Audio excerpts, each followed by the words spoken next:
2024 সালের last day 31st December and 2025 সালের 1 তারিখ পর্যন্ত আমরা সবাই মিলে কিভাবে এনজয় করেছি সব কিছু তোমাদের সাথে শেয়ার করব। ভিডিওটা একটু লং হয়েছে, অবশ্যই না টেনে পুরোটা দেখবে। আর হ্যালো এভরিওয়ান, আসসালামু আলাইকুম, this is Mehrunnesa Mithila from Mehek designs. আর আজকে আমি রেডি হয়ে সন্ধ্যের মধ্যেই চলে যাই আমার কাজিনদের বাসায়।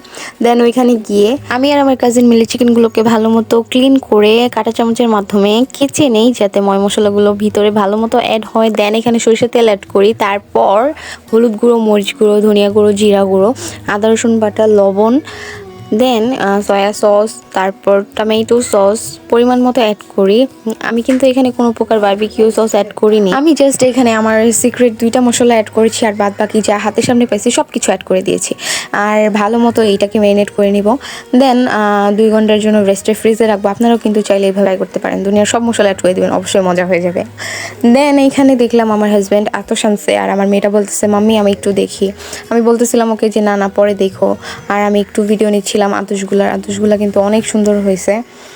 আর এদিকে 2 সুন্দরী মানে আমার আম্মা আর আমার ছোট আম্মা দুজনে মিলে ছাদে আসছে দেখতে আমরা কিভাবে প্রিপারেশন নিচ্ছি। দেন আমি বললাম মা একটু ক্ষুধা লাগছে, সে আমাকে পাটিটা পিঠা বানাই দিছে, তারপর আমরা পিৎজা খেলাম।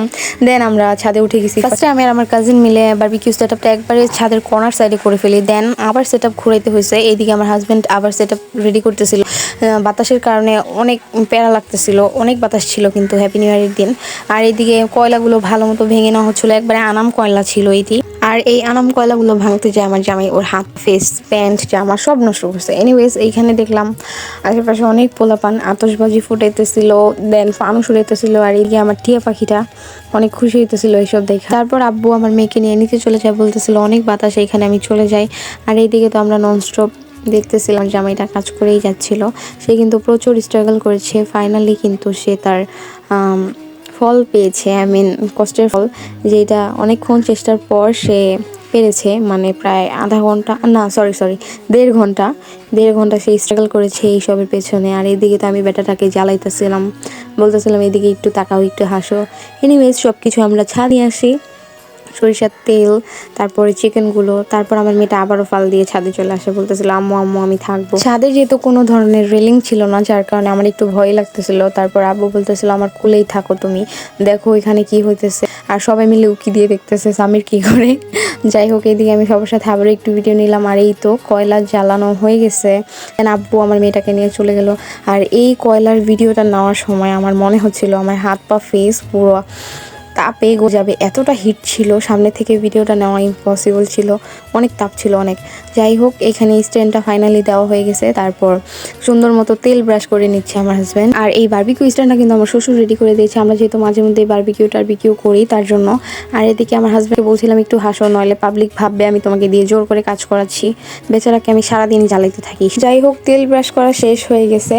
দেন এক এক করে এইখানে চিকেনগুলো অ্যাড করে দিচ্ছিল, সুন্দর মতো সাজিয়ে দিচ্ছিল চিকেনগুলো, যাতে দেখতে অনেকটা সুন্দর লাগে, প্লাস ছবিও অনেক সুন্দর আসে। সবাই প্লিজ আমাদের ব্যাকগ্রাউন্ডটা ইগনোর করবে, কারণ আশেপাশে প্রচণ্ড বাতাসের কারণে আমরা 2 সাইডে 2টা টিন আর আরেক পাশে পাটি দিয়ে বাতাসগুলো ঢাকার ট্রাই করেছি, যাতে কোনো মতেই আমাদের বারবিকিউ করাটা অফ হয়ে না যায়।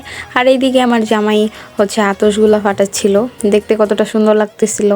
দেন আমরা দেখলাম ও তেল ব্রাশ করে দিচ্ছিল। এইখানে কিন্তু আমরা সরিষার তেলটা ব্রাশ করছিলাম, যার কারণে স্মেলটা অনেক সুন্দর বের হচ্ছিল, প্লাস খেতেও অনেক মজা হয়েছিল।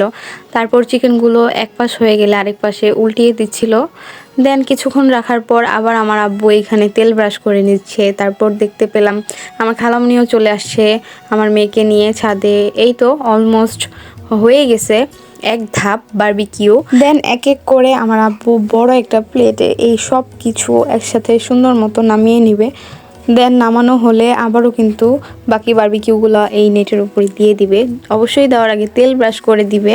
ভালো মতো তেল ব্রাশ করা হয়ে গেলে এক এক করে সিরিয়াল বাই সিরিয়াল চিকেনগুলো সাজিয়ে দিবে নেটের উপরে, যাতে দেখতে অনেকটা পারফেক্ট লাগে। আর এই তো কালারটাও মাশাআল্লাহ অনেক পারফেক্ট আসছিল। এরই মধ্যে দেখতে পেলাম প্রায় 11:30 বেজে গেছে, আর মাত্র 30 মিনিট বাকি 2024 সাল শেষ করে আমরা 2025-এ পা দিব। অবশ্যই সবাই আমাদের জন্য দোয়া করবেন, যাতে 2025 সালটা আমরা অনেক সুন্দর মতো কাটাতে পারি, আপনাদের সবার সাথে সবকিছু শেয়ার করতে পারি ইনশাআল্লাহ। আর এখানে দেখলাম আমার বারবিকিউগুলো অলমোস্ট কমপ্লিট হয়ে গেছে। দেন আমি এক এক করে সবগুলো বারবিকিউ নামিয়ে নিলাম। দেন নিচে এসে দেখলাম এখানে অনেকগুলো তন্দুর রুটি প্লাস পরোটা আনা হয়েছে। যে যেইটা খায় তাকে সেইটাই দেওয়া হবে। যাই হোক, বাকি বারবিকিউগুলো এখানে আমার হাজব্যান্ড দিয়ে দিছে। দেন আবার এইখানে দেখলাম তেল ব্রাশ করে দেওয়া হচ্ছে বারবিকিউগুলোতে। আর এইদিকে দেখলাম আমার হাজব্যান্ড আমার দিকে ঠিকমতো তাকাইতেও পারতেছিল না, এত পরিমাণের ধোঁয়া ছিল। আসলে কয়লার ধোঁয়া তো অনেক ভয়ঙ্কর, যে সামনে থাকে সেই বোঝে। এনিওয়েজ, এদিকে আমার হাজব্যান্ডকে দেখলাম নান রুটি গ্রিল করে নিচ্ছিল বারবিকিউর সাথে। আর আমরা কাজিনরা মিলে সব রুমে বসছিলাম। আমি একটু কেচাপ নিচ্ছিলাম। আমার কাছে এই কেচাপ দিয়ে এই বারবিকিউটা অনেক জোস লাগে।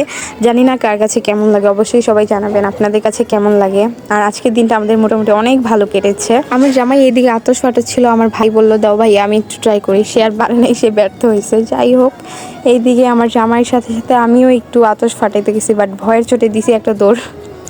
যাই হোক, সবাই ভালো থাকবেন, নতুন বছর যাতে সবার অনেক ভালো কাটে এইটাই দোয়া করি। অবশ্যই আপনারাও আমাদের সবার জন্য দোয়া করবেন, আমরাও যাতে সুস্থ থাকি, ভালো থাকি।